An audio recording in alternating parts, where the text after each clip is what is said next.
Hey guys, happy Friday. Let's talk about something I don't think has gotten enough attention. And this comes from the book by Bob Woodward and Robert Costa about the final days of the Trump administration.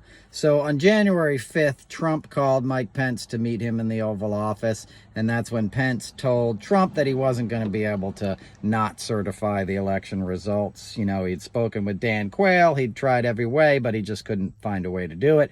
And then Trump, pressured him again and said, hey, if you can't do it, you're no longer my friend, And that was a mob boss tactic, right? That's saying, hey, if you don't play ball, you don't have my protections, capiche, right?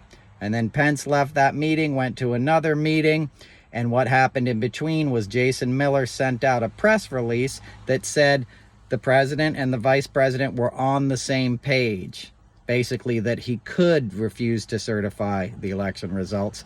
And Pence, his aides got, a hold of this and freaked out and were like, that's not what we said, retract it. Jason Miller refused. And that was mob boss tactic number 2, right?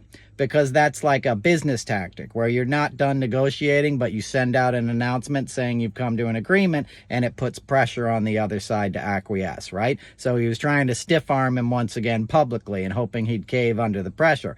Then Mike Pence goes home, to the Naval Observatory, and they tried to get Rudy Giuliani to go visit him. Rudy wanted to go over there late at night, right? The real consigliere of the mob crime family that is the Trump, organization, and say, hey, the boss really needs you to do this. It would be in your best interest to make this happen, right?